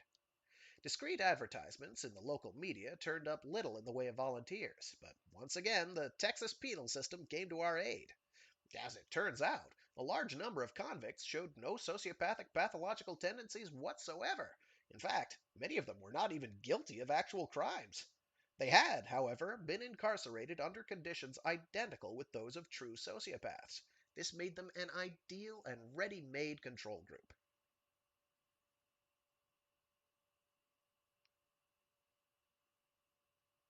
Pfizer Farm. Success, no matter what you call it. From here on in our research from here on in our research proceeded by leaps and bounds. We encountered the inevitable setbacks that are a part of pushing back any frontier, but we were ultimately able to activate most of the genes of this long lost and unsuspected branch of the hominid family tree. In fact, not to put too fine a point on it, we were actually able to resurrect from baseline humans something close to our long lost cousins, and to learn a great deal about what they were and where they came from. We are dealing with a short lived offshoot of the human race that arose somewhere between 4 and 500,000 years before present, and which died out only recently. Taxonomists are divided on what exactly to call this creature. Some say that it's a whole new species, others point out that it obviously interbred with us, so there was never complete reproductive isolation. A few little old ladies say that we shouldn't give these guys any kind of special status, that they were basically just a bunch of cannibals with a consistent set of deformities, and you don't classify Down syndrome kids as a separate species. I'm taking a middle road here and calling it a subspecies. Here are some of the suggested names currently under consideration, which are these ones above. Homo sapiens vampirus, H. sapiens lugosi, and H. sapiens wedonum.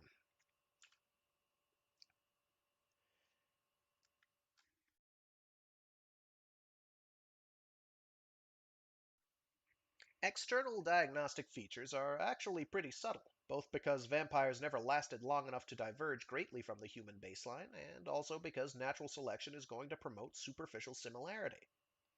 If you hunt people for a living, it really helps to be able to blend in with your prey. The most radical differences between them and us are neurological and digestive, soft tissue stuff that doesn't fossilize well. This is one of the reasons why it's so difficult to identify these creatures in the fossil record. The other reason being that they sat at the very apex of the food pyramid, which means that they were quite rare, even at peak numbers. Nonetheless, there are some statistically significant differences between vampires and baselines. Vampires tend to be taller and longer limbed than humans. There's a slight but distinct extension of the mandible and, of course, of the canines, the classic fangs of the predatory grip and tear feeding mode, although this wasn't quite as pronounced as the popular mythology would have you believe. Tapetum lucidum, as I mentioned before, enhances night vision by increasing the reflectivity of the retina. Vampires also have quadrochromatic vision. While we humans have only three types of cones in our eye, vampires have four, the fourth being tuned to near infrared.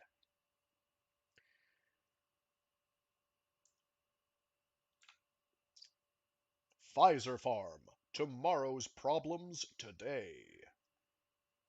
Motor nerve axons almost twice as thick as those of conventional humans, hence faster signal transmission, faster reflexes. A vampire could literally snatch a speck out of your eye before you had time to blink. Pfizer Farm. Tops no matter how you slice it. What? Here we're getting into the central nervous system, and this is where the real differences show up. The corpus callosum is 20% larger in vampires than in humans, resulting in high-speed broadband communication between hemispheres. Interneuron density, cortical folding, and lamination way above normal, particularly in the visual cortex. These creatures have pattern matching skills far in excess of the human norm. You may remember the savants from movies like Rain Man and Oliver Sacks books. They can play complex piano arrangements after a single listening, or predict the day of the week that your birthday will fall on, every year for the next 1,000 years.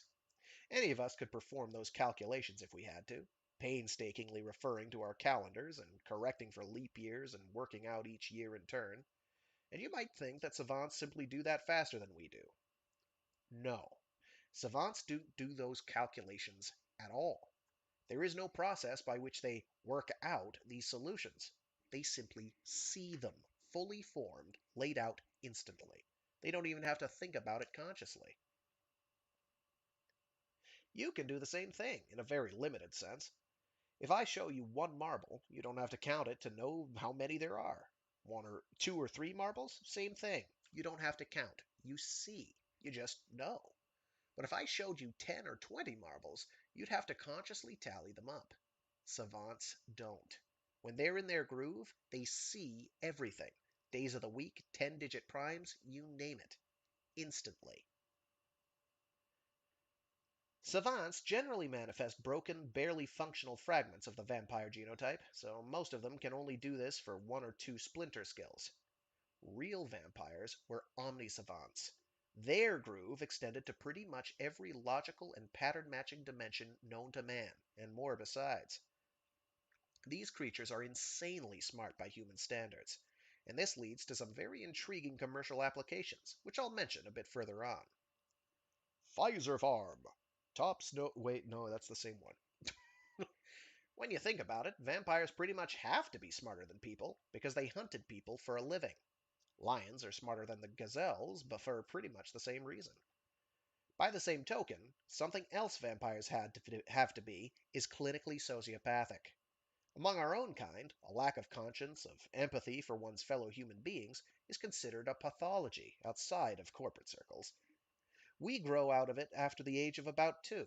All small children are clinical sociopaths.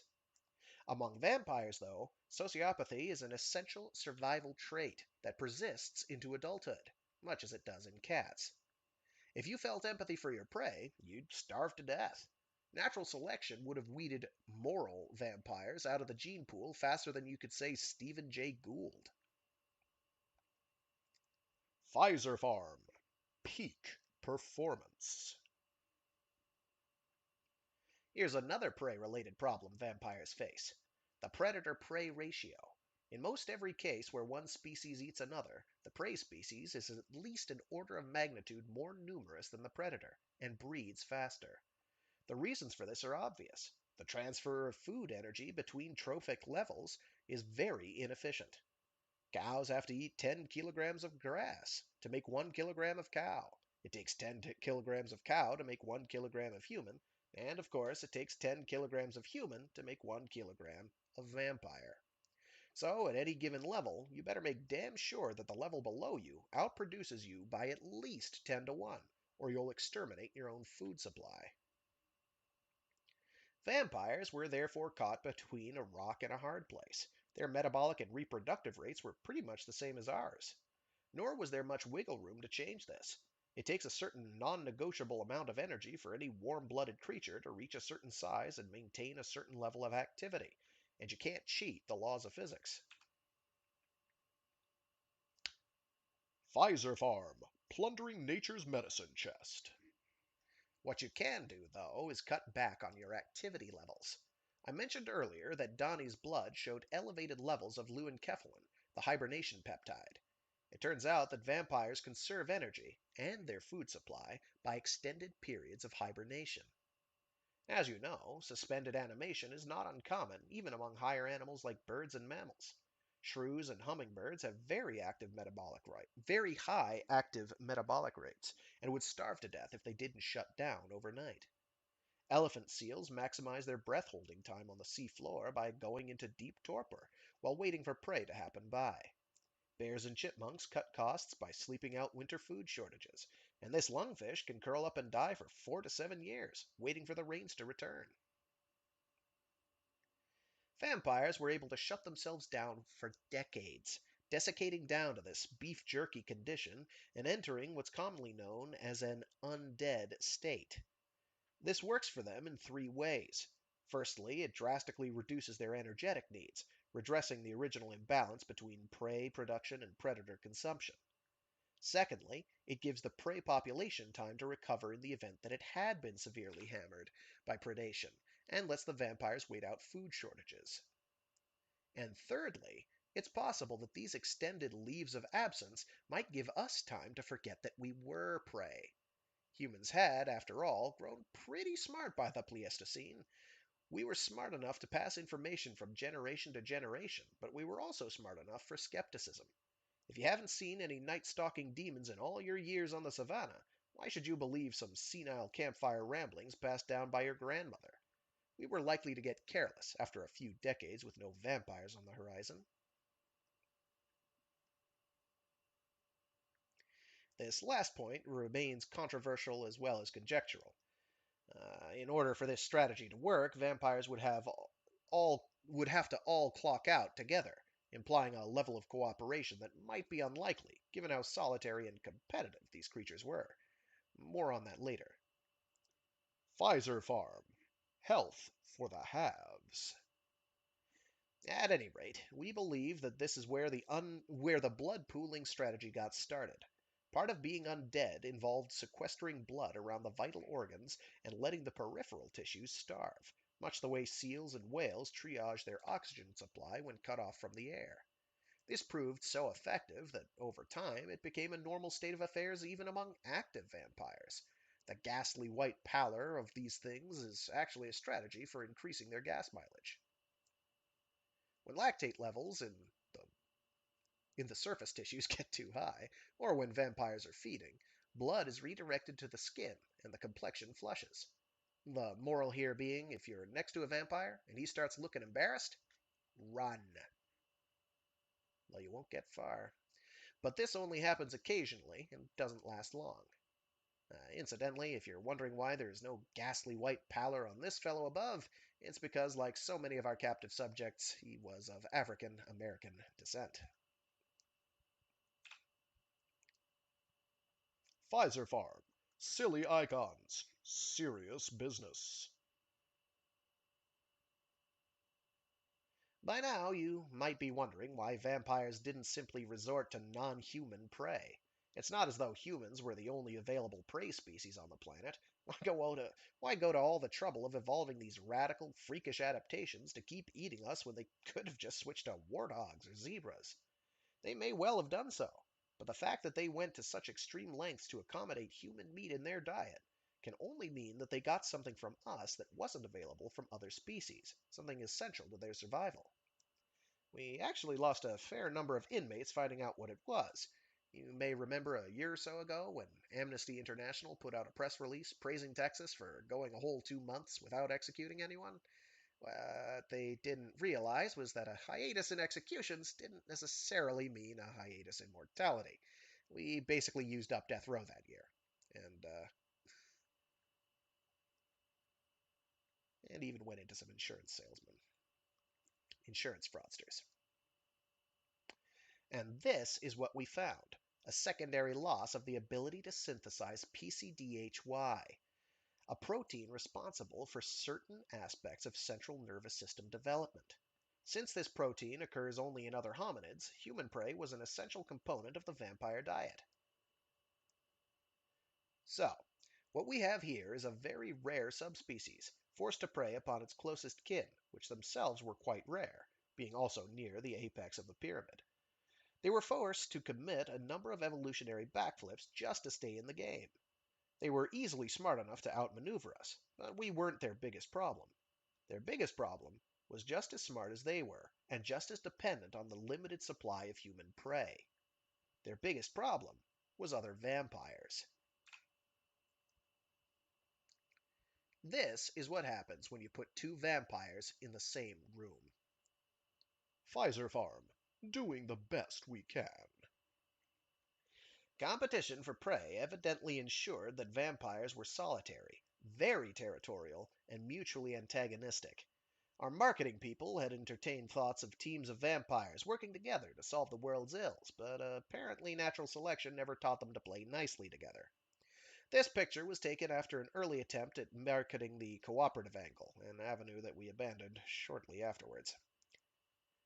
So, now you have some idea of what these creatures are. Here's where they came from.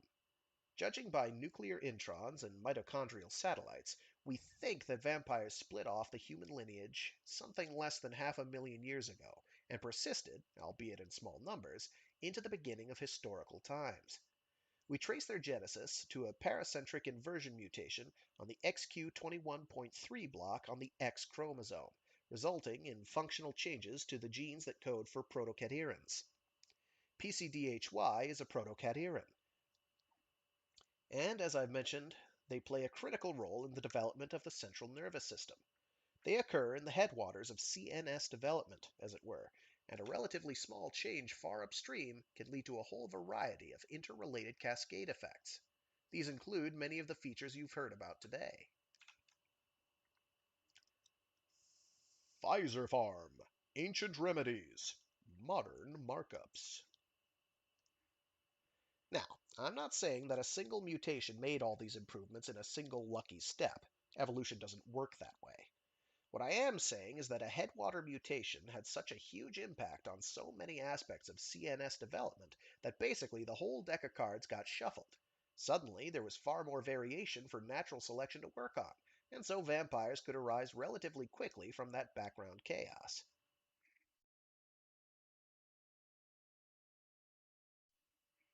However, natural selection doesn't optimize anything. Survival of the fittest is a profound misnomer. Total bullshit. It would be far more accurate to say survival of the least inadequate. It doesn't matter whether a given adaptation is the best possible solution. All that matters is whether it works better than the competition. Overall, vampires did work better than the competition, but that doesn't mean they didn't have a few design flaws. You've encountered the two biggies: the broken pathway which forced them to eat other hominids, and the defect that killed Donnie, the so-called crucifix glitch. It is this glitch that doomed them from the moment we developed Euclidean architecture. Vampires would have been barred from approaching any human dwellings that featured quartered windows, supporting crossbeams, and so on. You can imagine how a resurrected vampire would react to a modern-day office building with its facades of repeating window frames. Take my word, it is not a pretty sight. And you can be damn sure that our ancestors figured that out pretty early in the game. The cross is not an exclusively Christian icon. It has been used as a religious symbol back into prehistoric times. Now we know why. Pfizer Farm, salvation without sacrifice. You might wonder how such a lethal trait could get so fixed in the population to begin with. Shouldn't natural selection have weeded it out sooner? The answer is surprisingly simple. The trait wasn't lethal, not at first. An aversion to crosses is no disadvantage in a world where crosses don't exist, and you don't find many right angles in nature. Any biology undergrad will tell you, neutrally selective traits can become fixed in small populations through a simple process called genetic drift. In this case, the trait wasn't even neutral. The same cross-wiring responsible for the crucifix glitch was also involved in vampiric pattern matching skills, and that was a trait that natural selection would have actively promoted, right up until the point that their prey discovered geometry. It's tempting to speculate that this was also the source of the myth that vampires can't enter someone's house uninvited. It would be more accurate to say that vampires can't come into your house unless they keep their eyes closed. And since that would make them extremely vulnerable to attack, they would only be advised to do that when the house's inhabitants didn't wish them ill. Pfizer Farm. Mythic Performance. We can also draw tentative conclusions about some of the other vampire myths that have sprung up over time. The whole blood-sucking aspect remains an open question. Technically, vampires are closer to what you might call obligate cannibals, eating human flesh rather than simply drinking the blood. However, given that the only thing they really needed from us was a certain type of protein, it's theoretically possible that a blood diet could meet that need, although they'd have to drink a lot of the stuff. Perhaps this was a deliberate conservation strategy. Drinking the blood leaves you with an anemic victim that can recover over time and serve as a future food source, while eating the flesh basically relegates your victim to single serving status. And as we've seen, vampires could feed on other species to meet most of their dietary needs.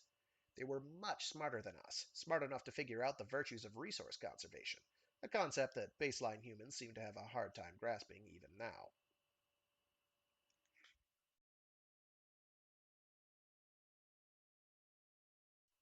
Photosensitivity.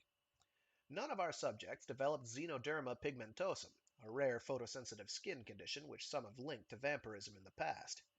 Vampires do have very sensitive night vision, however, and their pupils don't react as to changes quickly as ours to changes in light intensity. They can be easily snow blinded, as you would be if someone shone a light in your face while you were wearing night vision goggles. It wouldn't cause them to burst into flame when struck by the sun's rays, but it might explain a general aversion to bright light. A crowd of peasants with torches might present a real problem to these creatures. None of our subjects developed any kind of aversion to garlic or to any of the Amaryllidacean species. It's possible that vampires themselves spread this rumor to engender a false sense of security among their prey. Why bother building crucifixes if you think some garden weed is going to protect you? It's also possible that the whole story is pure fiction. A lot of other myths, that vampires can fly or shapeshift or that they don't reflect in mirrors, are likely to be mostly fiction as well. They do reflect in mirrors. That was one of the first things we tested. But it's worth remembering that these creatures are both faster and more intelligent than we are, and their superlative pattern matching skills would give them a real advantage in blending in via crypsis. It's quite likely that one might seem to disappear simply by fading into shadow or adopting a posture that broke up its outline against the background. Combine such a vanishing act with, say, the flushing of some startled animal caught in its path, and a primitive human might think that some kind of shapeshift had occurred. Reproduction. As the classic mythology would have it, vampires reproduce by turning their victims into other vampires. Revisionists and horror writers have played around with the idea of vampirism as a kind of a viral infection, an STD transmitted from saliva to blood. Biologically, of course, there are some problems with this idea.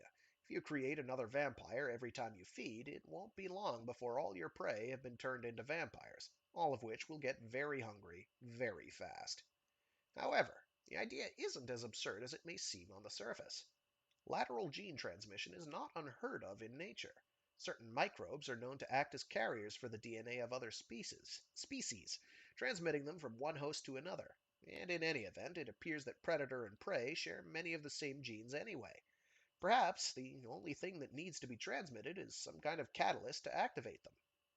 More conventionally, vampires and humans never achieved complete reproductive isolation in any event. There's no reason why interbreeding couldn't produce vampire offspring, especially if the critical vampire genes were heterozygously dominant. This is one of the strongest arguments of the syndrome not subspecies contingent, who argue that if it walks like a duck, quacks like a duck, and has sex with ducks, it must be a duck even if it looks like a turkey vulture. Pfizer Farm. Yeah, no, that's still mythic performance. And let's not forget those aspects of vampire lore that are, without question, biologically true. Their predatory habits, their speed and strength, their undeath and long lives.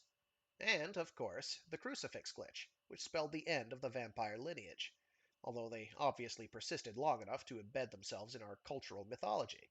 The book is pretty much closed on the biological organism. And there's a footnote here. In fact, their extinction may have released the so-called Toba bottleneck. Most of the human race died off about 73,000 years ago, and numbers remained very low until about 10,000 years ago, during which time we began an unprecedented expansion that continues to this day. This bottleneck has traditionally been blamed on a massive volcanic explosion in Sumatra and a consequent volcanic winter, but the timing is interesting, to say the least. Or is it? The book is pretty much closed on the biological organism. Or is it? Pfizer Farm. Flexible ethics for a complex world. I think we've done that one already. You'll recognize these figures. A Necker cube and a Rubens vase. Popular examples of the so-called ambiguous illusion. Sometimes you see two faces, sometimes a vase. Faces. Sometimes I realize that's not going to come across over the microphone very well. Sometimes the shaded panel seems to be behind, sometimes up front. Your perspective flips back and forth. You can see it one way, then another.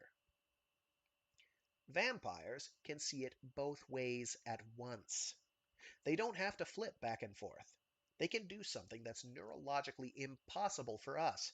They can hold simultaneous multiple worldviews. This allows them to instantly grasp things that to us seem plagued by contradictions, to see things we have to work out step by step. Take quantum physics. We humans have to be dragged kicking and screaming below the Planck length. We need complex math and numbers to force the truth onto us, and even then, the truth makes no sense. Nothing is real until someone observes it. Effect before cause? A cat in a box simultaneously dead and alive in some discorporeal state? The math forces us to accept the conclusion, but it violates everything we know about reality. But vampires understand quantum physics, right down in the gut. It makes sense to them. Think of the ways we could benefit from such a creature. How many problems, political, environmental, technological, even philosophical, intractable to the human mind, might prove trivially simple to such a creature?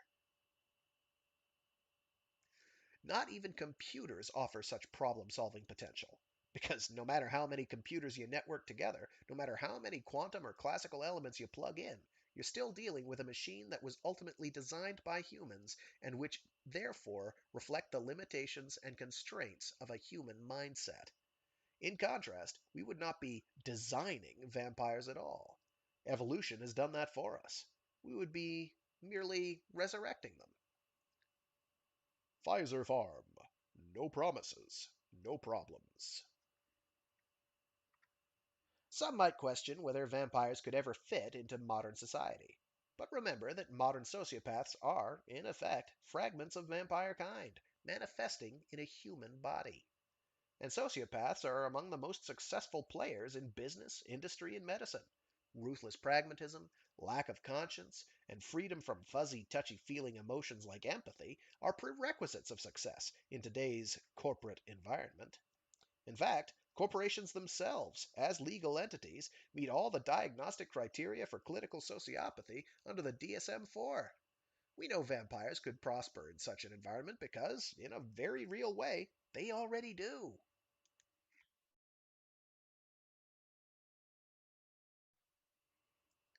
The Other question that arises is, even if they could solve all our problems, why would they? These are, after all, creatures that evolved to eat us, not to give us a hand with our homework. And the usual alarmists from Greenpeace or the Sierra Club have already begun spreading doomsday scenarios in which we resurrect the vampires back only to have them wipe us out.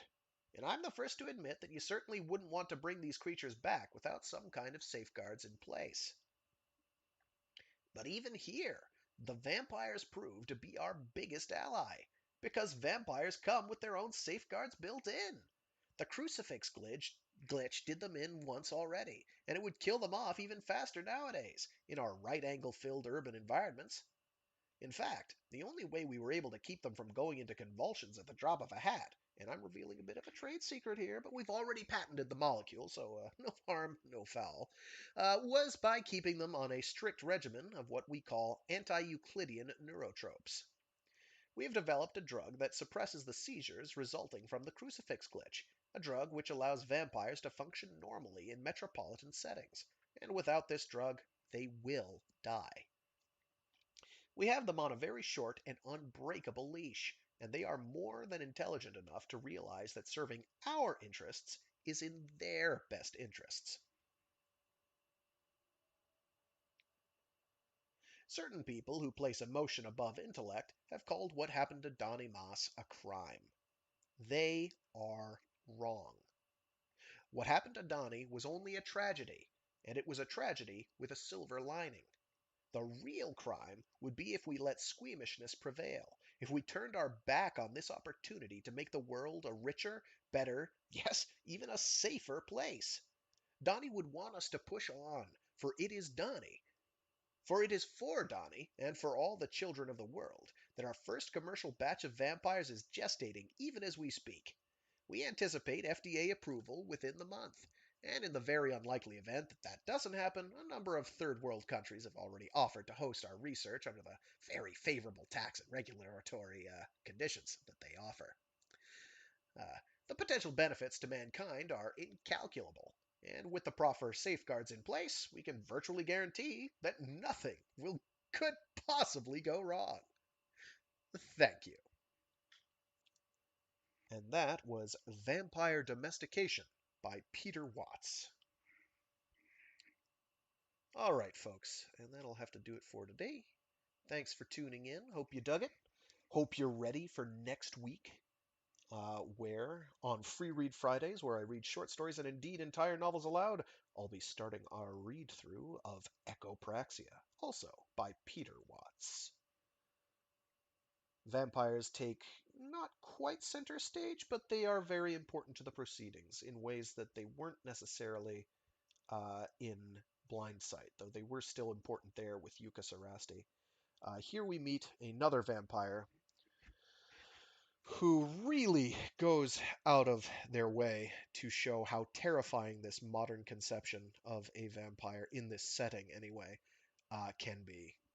It's yeah, goosebumps territory, hair raising on back of your neck territory. Once you embrace the implications that it has, it's pretty scary. But yeah, thanks for tuning in. I'll be doing a bit of an organizational update to my YouTube channel, so there'll be a dedicated playlist for the Echopraxia stuff that I can pop into every week without having to, without people having to shuffle through all the miscellaneous um, broadcasts that I did for Free Read Fridays. If you're interested in other, um, oh well, I've kind of already covered that. The YouTube link is in the stream description, so you can check that out there. Um, where I've done Blindsight, the original Blindsight, which you can incidentally, as I've intimated, read free of charge off of Peter Watts' website, um, as well as his Rifters trilogy, which is Starfish, Maelstrom, and Behemoth, respectively, which are quite good. and I do recommend it. I may indeed even get around to reading aloud here someday. We'll see. But yeah, if you want to see some of my other streams, I do these always at about noon Eastern Standard Time. Today I was a bit late. I apologize by about 15 minutes because of technical problems. Um, so I do that every Friday on Free Read Fridays. I also have other streams throughout the week. I have a Mecha Mondays stream where I do something giant robot related or mecha adjacent, and a Warframe Wednesdays stream where I do some Warframe for a couple hours. Alrighty, thanks for tuning in. See you next time, and hope you enjoy. And sorry about the break in the middle where I had to take a phone call. I apologize about that. It was important though. All right, thanks again. Bye. Have fun. Stay safe. Stay sane. Relatively speaking, and don't let being a baseline in a world that is shifting towards the singularity keep you down. Just because the internet is a burgeoning life form all its own that we're just components of and is developing its own sentience doesn't mean that it hates us. It just doesn't care. And on that happy note, sleep tight.